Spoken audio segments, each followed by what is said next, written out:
finish up with this book. I don't have anything new from this morning as far as prayers. We mentioned some folks towards the end of service this morning, but I don't have anything new in regards to asking for prayers. Just continue to remember us as we travel tomorrow. We got other people that are on the road as well, so please remember them and prayerfully everybody get back safely. Yes, ma'am.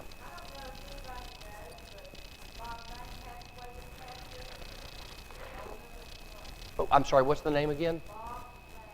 Bob Main. Okay. I don't know the name, but I know that there are people here who remember Bob. He did pass this week. This last week. Okay, Tuesday of this last week. Okay. Well, we need to certainly need to remember in our prayer, and I feel pretty sure we could probably get a card to let everybody sign and send to his family.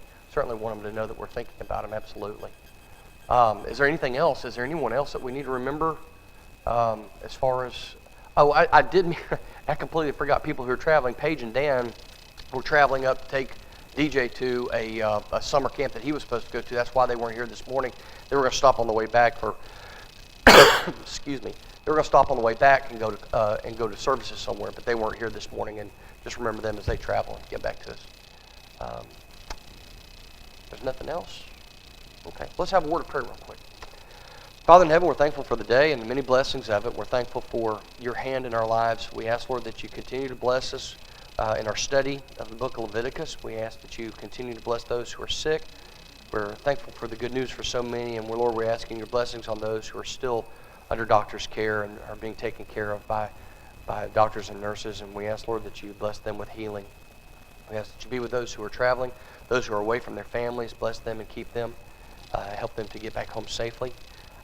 We ask, Lord, that you bless those who are serving overseas as missionaries, those who are in foreign fields, taking the gospel of Jesus Christ to those places. And we ask, Lord, that you bless them with strength and encouragement, and that they can continue to do the work and not be discouraged. Lord, we ask your blessings on us as we go through this service. Be with us as we depart from this place, and in Jesus' name we pray. Amen. Bree was here this morning. She's not here. She went to a job interview. Prayerfully, she'll get that job interview as well. She went out to school box out in Hiram, so hopefully she'll get a position job out there. There's a lot of young people who are looking for jobs right now. Okay, Leviticus chapter 24. Last week we talked about the what? What was our topic of discussion last week? The what? Feast days, right? All of the days that were prescribed as holy convocations before the Lord. Talked about the day of Pentecost, the Feast of Unleavened Bread, the Passover, what we know as Yom Kippur, what we know as Rosh Hashanah, the Jewish New Year. All of these things, they are to be kept as holy convocations, and that's what we talked about. The Feast of Booths was another, not Yom Kippur, the Feast of Booths. And there was another one that escapes me. But anyway, that's what we talked about last week. There were days that were specifically set aside. Now, I found this very interesting. Just a little bit of information. When Jesus was asked how many times a person should forgive, Brother Simpson, how many times did somebody ask, should I forgive my brother? How many times? 7 times. And Jesus said, no, I say unto you, 70 times 7. How much is 70 times 7? 490. Did you know that in the Bible, 490 times the term 7 is used to describe something of God? Interesting, huh? 490 times. Interesting. That God had his hand in work just a little bit. And this is in the book of Leviticus. This is just in the book of Leviticus. In the book of Leviticus, the number 7, or the concept of 7, of course, we understand 7 is completion. It's perfection. It's something being completed. It's mentioned 40 times in the book of Leviticus alone. 7 days from Sabbath to Sabbath, when the Sabbath day was mentioned as being to be kept. 7 years between sabbatical years. 7 sabbatical years led to the Jubilee. The idea of a Jubilee, what happened on the day of Jubilee? Debts were forgiven, right?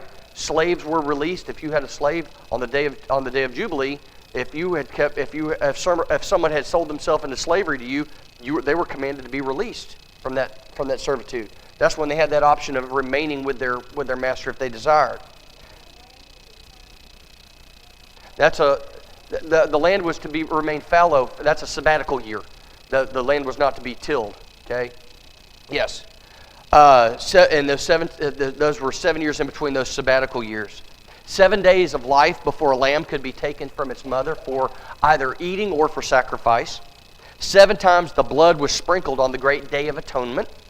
7 places where the blood was sprinkled: the mercy seat, before the mercy seat, before the veil, upon the horns of the altar of incense, round about upon the altar, on the horns of the bronze altar, and at the base of the bronze altar. 7 places. There were 7 feasts mentioned in Leviticus chapter 23 that were instituted by God. 7 days in the Feast of Passover, 7 days in the Feast of Pentecost, 7 days in the Feast of Tabernacles. There were 7 examples of forgiveness of sins and appropriate trespass offerings. 7 is mentioned 14 times in both chapters on leprosy. 7 days were required for purification for ritual uncleanness, and 7 days were required for consecration. So it's interesting that but the concept is not so much that he could have taken any number and made it what it was. But the concept was the days of perfection, the days of completion, something that was to be spiritually and physically complete. Okay, I just found that very interesting, and people ask, why 7? Why 7? Why 7? This is why. To God, the days of 7 were days of completion, and we see that from the very beginning when He made the earth. The 7th day was completion. It was a day of remembrance. Okay. So anyway, I just thought I thought you might find that interesting. 490 times 7 is mentioned, and 7 times 70 is the number that Jesus said that was the time it was to be forgiven. I thought that was a little bit more than coincidental. So, all right. Anyway, in chapter 24, he gives some more commandments to Moses to give to the people. Things that were to be kept very special and very sacred. But then in the very middle of this, there's this kind of a strange introduction of an inclusion of something. What's included in this book, in this chapter 24? Kind of an anecdotal instance. What happens? What's included? Like in the middle of the chapter, all of a sudden there's this instance that occurs.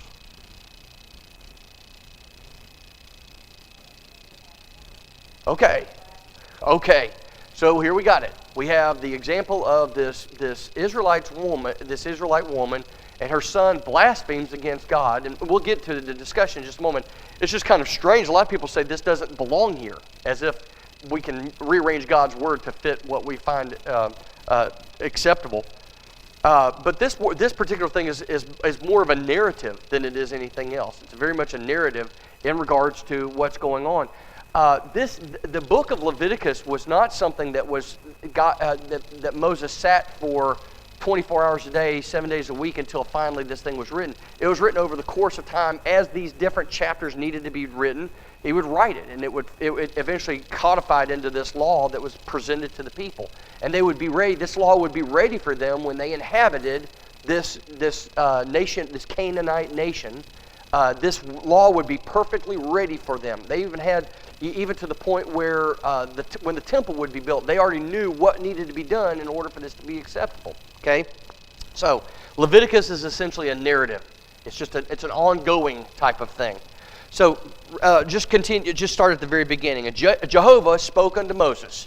Now this, if we don't get anything out of the book of Leviticus, which hopefully we do, if we don't get anything out of the book of Leviticus, we know one thing. We know where it came from, right? Because from the very beginning of this book, it's been hammered time and time again. Almost every chapter, it's been hammered home. Jehovah spoke to Moses. Jehovah spoke to Moses, and telling them, say unto them. So not only was God speaking the word, He was giving it to a particular man, Moses, but Moses was supposed to bring it to the people. It wasn't a secret thing that Moses kept to himself, and he was in charge of the law, and nobody else could know. That's the mark of a cult. But that's not what it was. God wanted His people, everybody, to know the law. He says, I want you to know it because I want you to tell it to your children.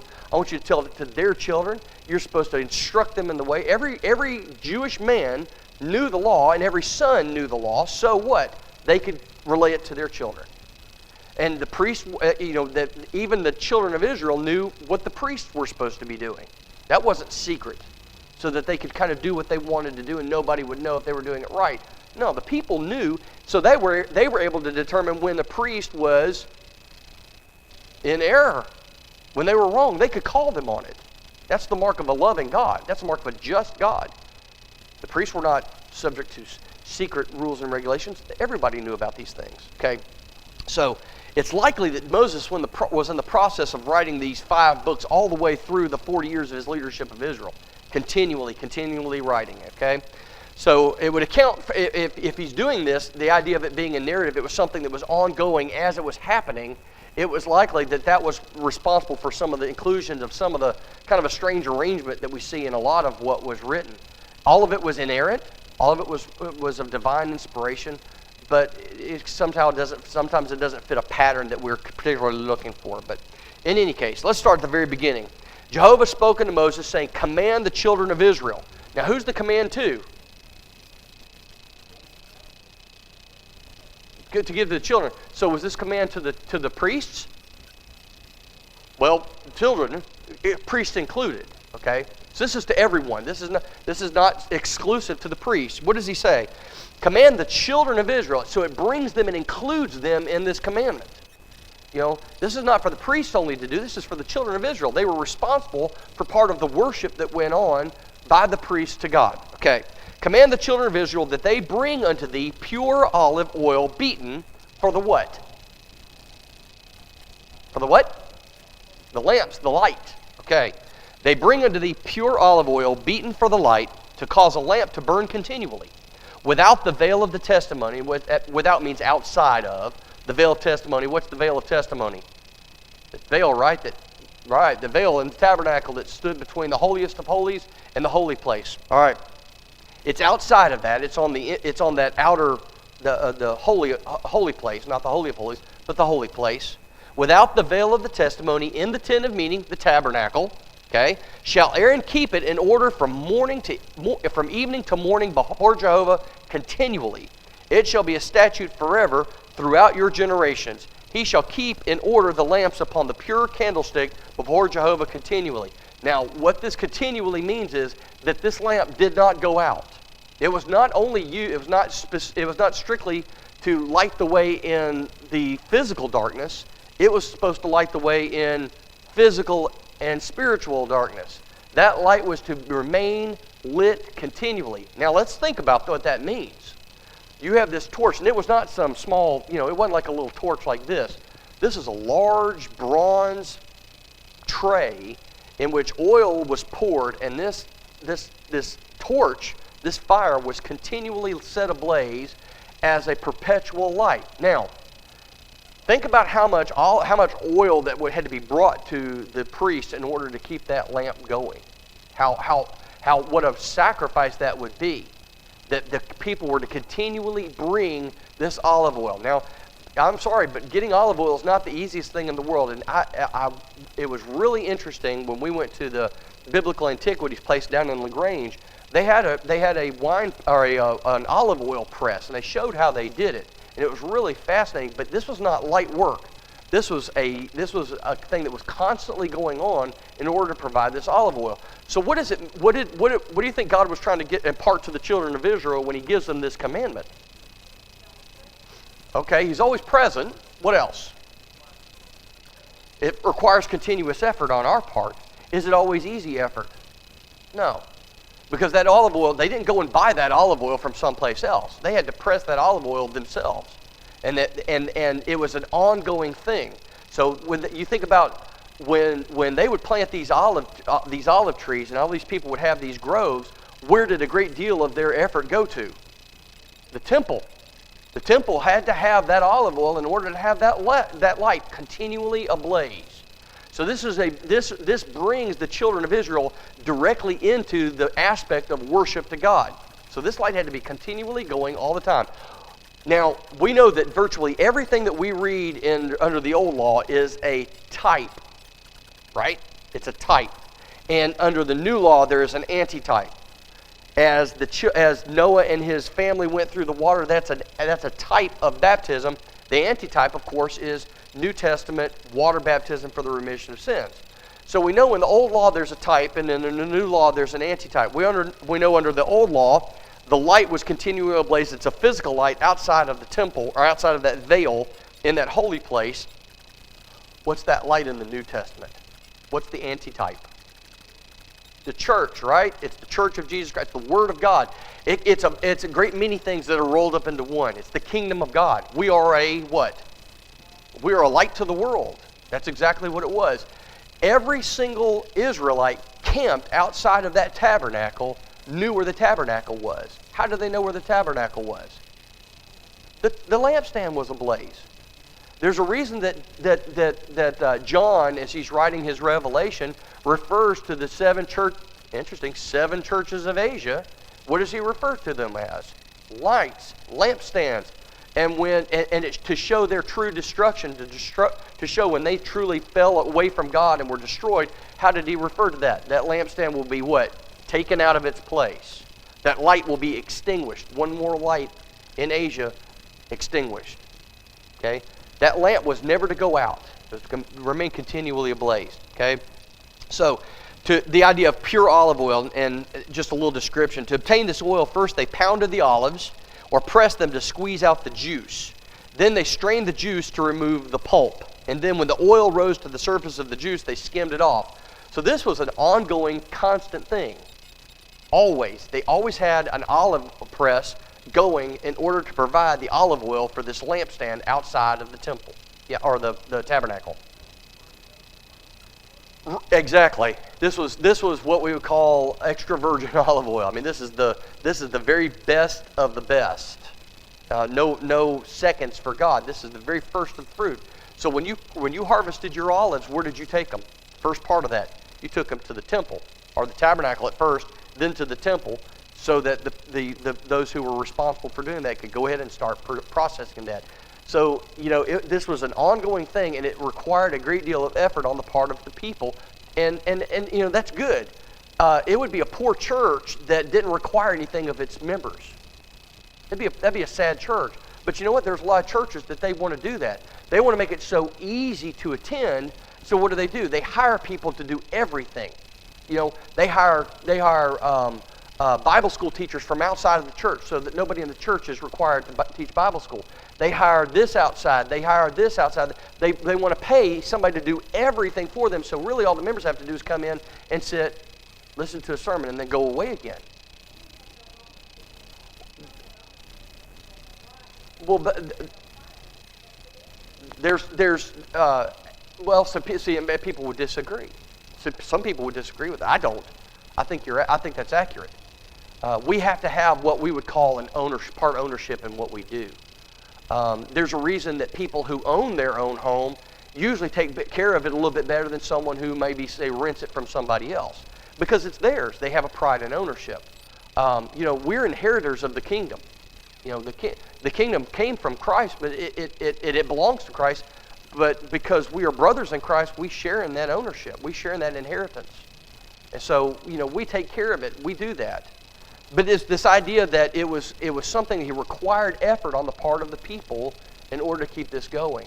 You think there was a little bit of a pride too, or not a bad way, but in a good way. That's my olives. Those are my olives that are keeping that torch going.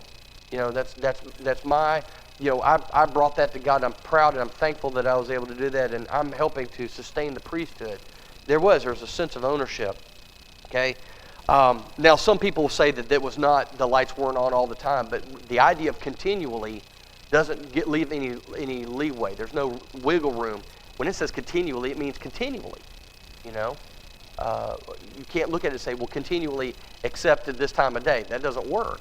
It was always ablaze. And that's why it's interesting that the times that fire went out, that torch went out, was when the people were taken away into captivity. It's the first time that fire went out in front of the temple. How does that sound? That idea. Think about that concept. The physical Israel is equivalent to what? Today's church.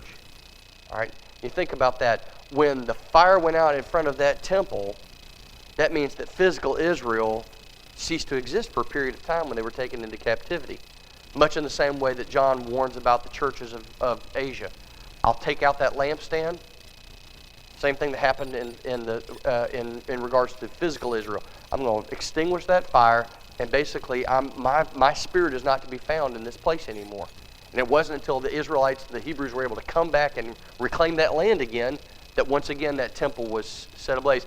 And one of the condemnations that God had for the children of Israel after they came back from their exile was that they had made very sure that they had their own homes to live in, made sure that their crops were planted, make sure everything was good. He said, but my holy temple remains vacant.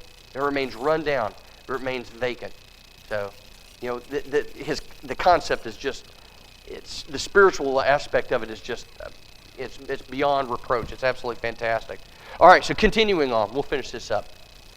And thou shalt take fine flour and bake 12 cakes thereof. Now, who's he talking to? He's talking to the people, not to the priests. The people were to make these. And thou shalt take fine flour and bake 12 cakes thereof. 2/10 parts of an ephah shall be in one cake. Once again, giving a very specific, here you're baking, here's a specific recipe. And thou shalt set them in 2 rows, 6 on a row, upon the pure table before Jehovah. What is this? What would this be referred to later? Showbread, right? This is the showbread. This is the bread that David, when he was hungry with his men, went in and he ate of this showbread. All right, let's continue on. Upon the pure table before Jehovah, and thou shalt put pure frankincense upon each row, that it may be to the bread for a memorial, even an offering made by fire unto Jehovah. Every Sabbath day he shall set it in order before Jehovah continually. Does that allow for a break? Continually, okay. It is on behalf of the children of Israel an everlasting covenant. And it shall be for Aaron and his sons, and they shall eat it in a holy place, for it is most holy unto him of the offerings of Jehovah made by fire by a perpetual statute. So Aaron and his sons were to eat of it. Where are they to eat of it? Is it inside the veil or outside the veil? It has to be outside the veil, because only Aaron was able to go in before there, right? His sons weren't allowed to. Only Aaron was able to go. So it knows that they sat in that table in that outer holy place, and they ate that bread before God. This is the showbread that we read about in many places in the Old Testament. All right. Is most holy unto him of the offerings of Jehovah, made by fire to a perpetual statute or a binding covenant. Okay. Now, they changed out this showbread every week. The old loaves were eaten by the priests, and then what happened? More loaves were brought in. It was on a rotating basis. They would eat one, and as some were eaten, they would bring in more, and it would just be a perpetual. They would turn this over, rotating their stock, so to speak. Okay. Now, once again, the idea here is that under the old law there was a type. Under the new law there is an antitype. Under the old law there was bread and there was wine. It was eaten by the priests in a holy place before God as a perpetual statute. It doesn't take a big leap to figure out what we're talking about, right? Under the new law, what do we have? We have our communion that we eat before. I find it interesting that people, that day when I eat it, drink it new with you in my Father's kingdom, he's not talking about heaven. He's talking about the kingdom of Christ, the church. So when we eat of this bread and drink of this cup, who is eating and drinking of it with us? Christ, right? He's in our midst. He's he can't be here physically, so he's here spiritually. He's here in the form of the bread, and he's here in the form of the fruit of the vine. That's what that means. He is drinking it new with us in his Father's kingdom. We are in his Father's kingdom. He's drinking it because we are drinking of him. So it's a representation of him. Even though he can't be here physically, he is certainly here in a spiritual nature, and that's what we are doing. Okay? This showbread, this shewbread, was a constant daily reminder for Israel, and it was a ceremonial confession upon their behalf that all of their blessings come from God. Their meat and their drink, all of their food, everything they have, all of their temporal blessings come from God. Okay. Let's see. Let's go ahead and go to verse 10. Here's this kind of an interruption of the thought process going on here. And what we can likely glean from this is that while in the process of writing this book, or the process of writing this chapter, or this portion of the law, an event occurred that had to be taken care of, that had to be dealt with. And it's an interesting event because up until this point, it was obvious that the children of Israel didn't have an answer for this particular thing that was going to happen. So they had to wait and find out what was going to be commanded of them to do. So let's look at this. The sons of an Israelitish woman whose father was an Egyptian. Now, what we can likely get from this is that the woman was an Israelite. She was part of the children of Israel who lived in Egypt. The father of this young man was an Egyptian. What is likely, because we don't read anything about the father, what we read about is the mother. What has likely happened is that the woman left Egypt with her son, and the father remained behind. It could be that the father left with him, but he passed before this happened. We don't know. We're not exactly sure what's going on. But the fact that he's omitted by this means that he's not in the picture at this particular point in time. All right? So the sons of an Israelitish woman whose father was an Egyptian went out among the children of Israel, and the son of the Israelitish woman and a man of Israel strove together in the camp.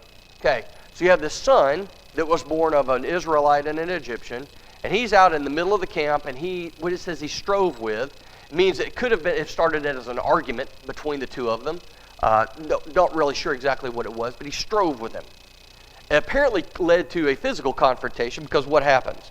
And the son of the Israelitish woman blasphemed the name and cursed. And they brought him unto Moses. All right. His mother's name was Shelemith, the daughter of Dibri of the tribe of Dan. So we know that this woman has definite roots in the children of Israel.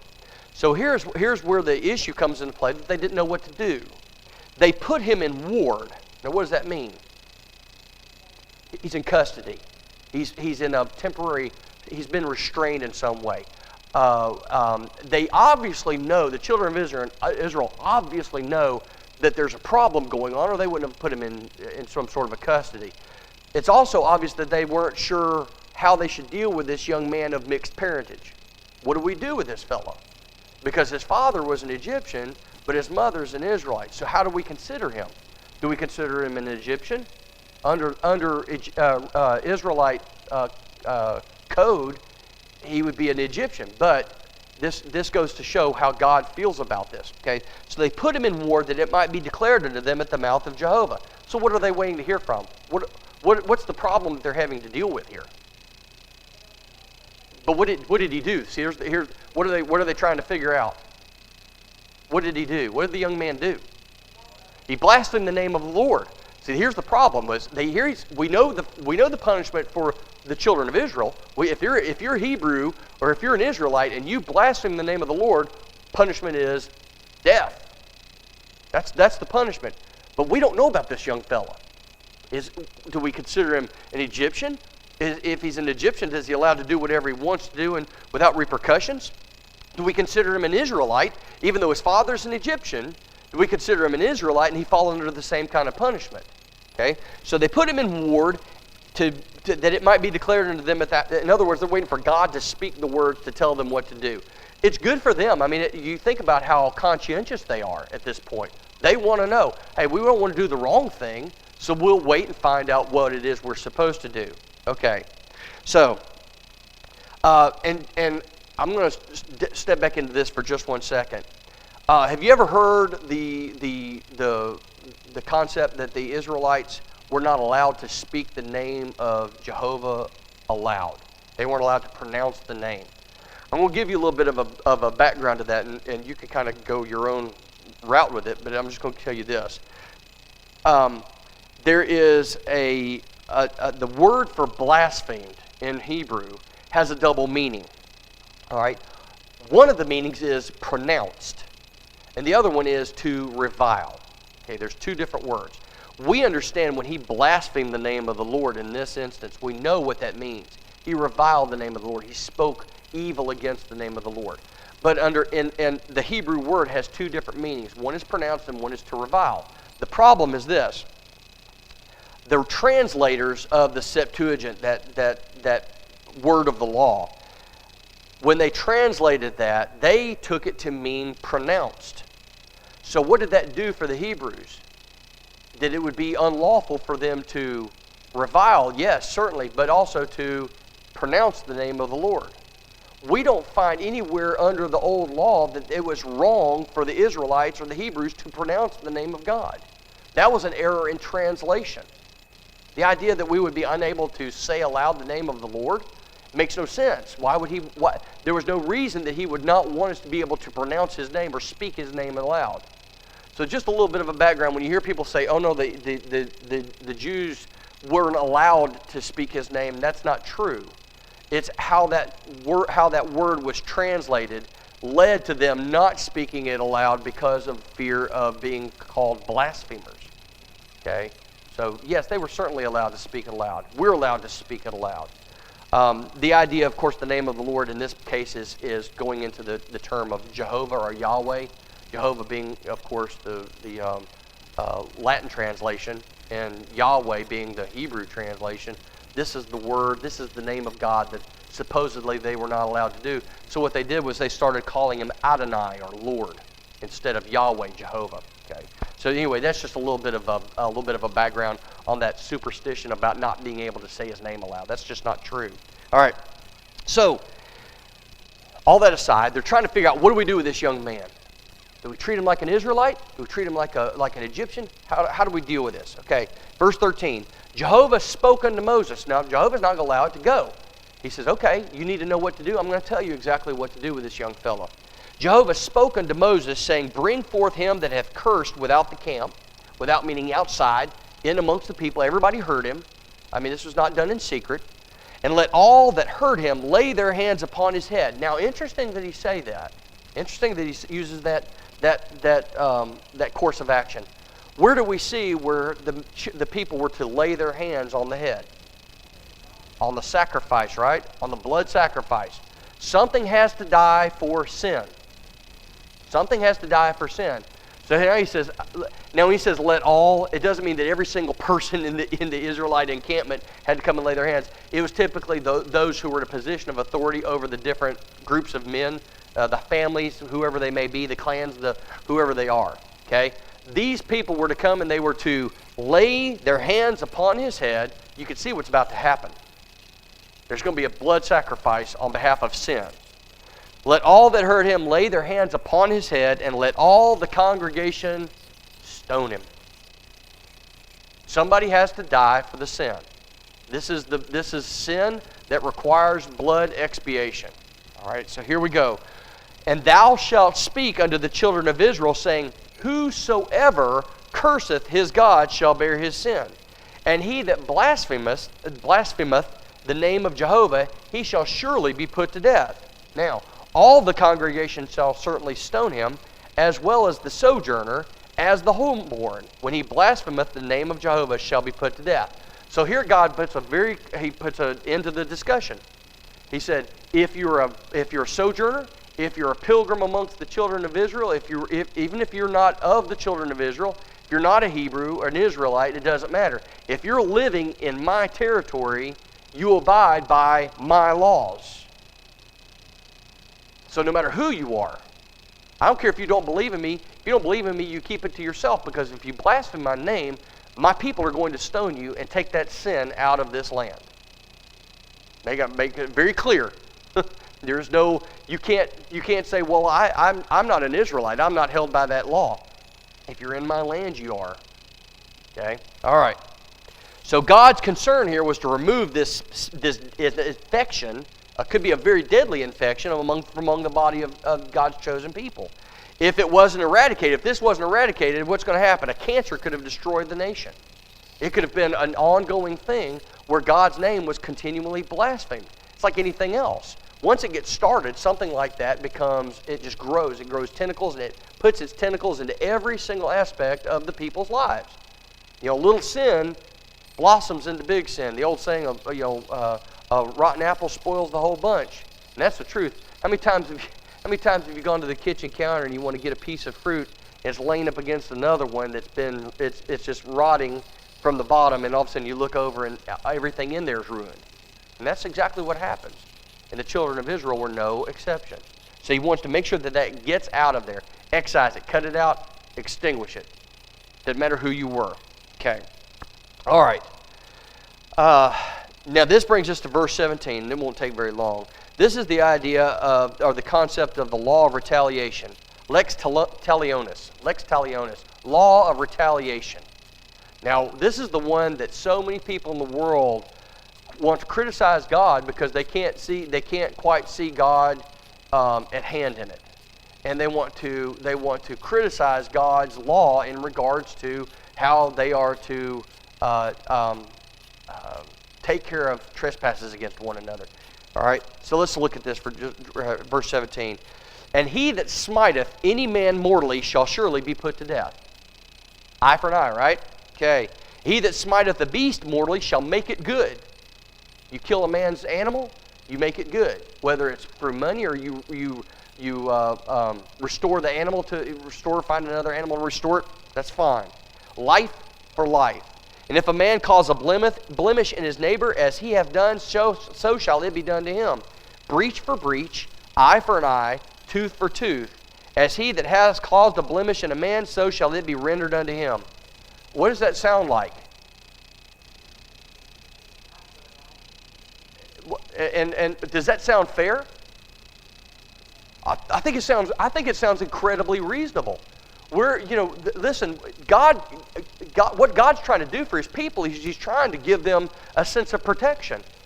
People know that if somebody comes against me and they trespass against me, I have the right to make it good, and this person is going to be punished. It's a guarantee of punishment for someone who seeks to do harm, whether to me or whether to my brother, whether to my neighbor, whoever it might be. There's going to be a punishment for wrongdoing.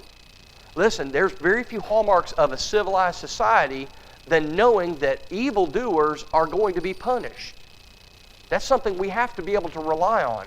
And when we can't rely on evil men being punished for what they've done, then we quickly lose faith in our society, do we not? Listen, there's so many people now, it's like, why bother? Nothing's going to happen to them. They're going to be turned loose. And it's interesting that let me finish this up. As he hath caused a blemish in a man, so shall it be rendered unto him. And he that killeth the beast shall make it good, and he that killeth a man shall be put to death. Okay? There's a couple lessons we can learn from this under the law of Moses. Violence against people deserves punishment. I think we can agree on that. Violence against people deserves punishment. Number two, the punishment should be proportional to the injuries inflicted upon others. If somebody puts out your eye, you don't have the right to kill that man. You have the right to put his eye out.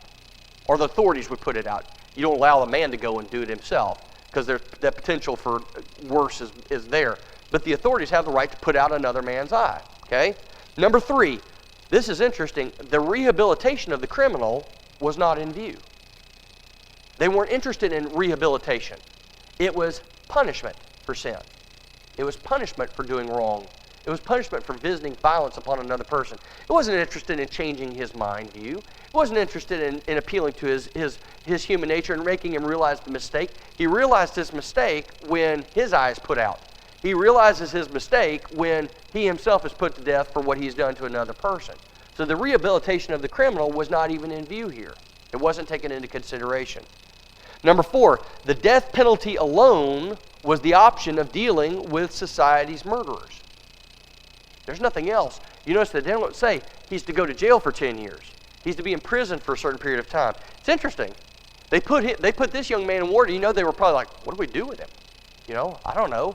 They don't really have a jail. What do we do with it? Well, I guess he could come over here and we'll just set a guard. We'll tie his hands and we'll bind him up and make sure that he's secured.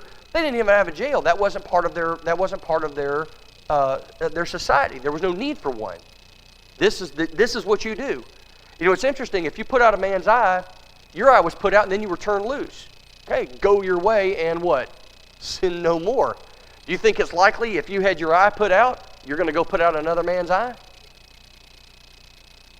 We're going to walk around as a blind man. You go out and steal and your hand's cut off, what's going to happen? You going to steal again?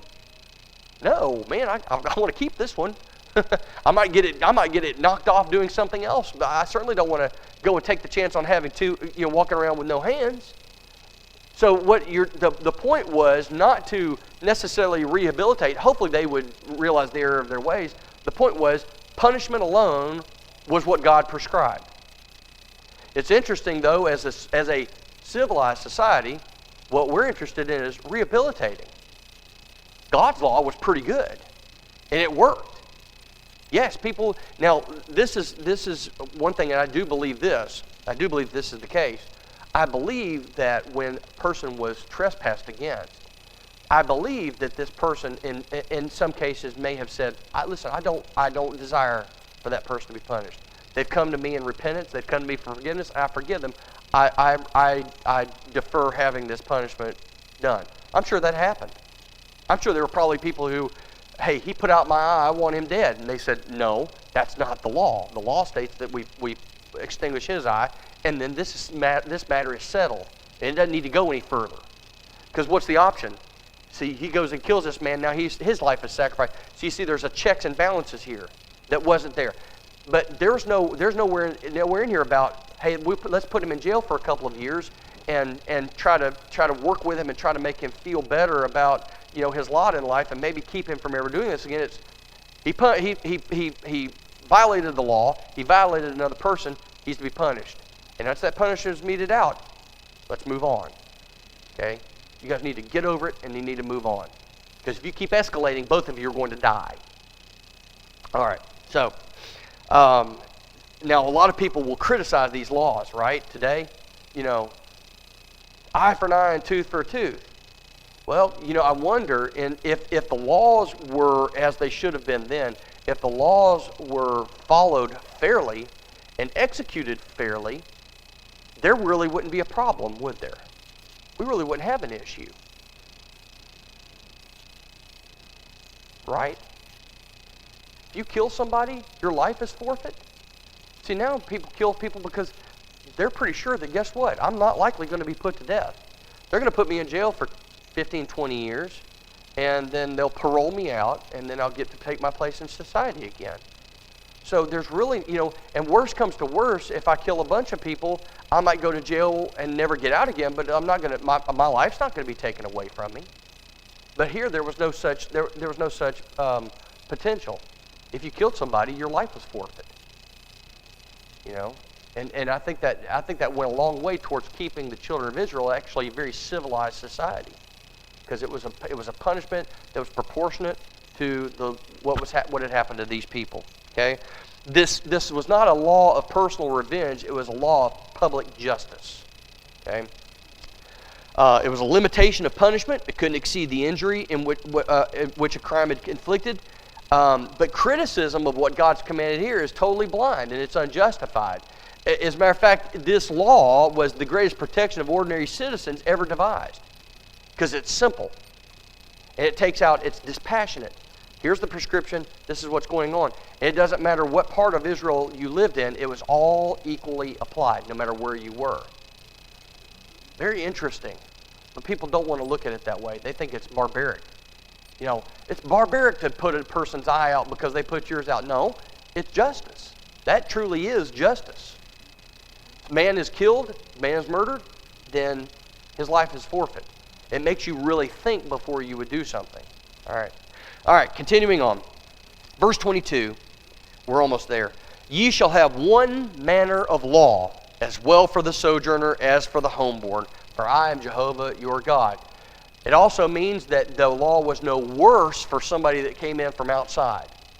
They weren't subject to a different, more difficult set of circumstances, more difficult law. The law was the same for everyone who lived within the borders of the nation of Israel, no matter who you were.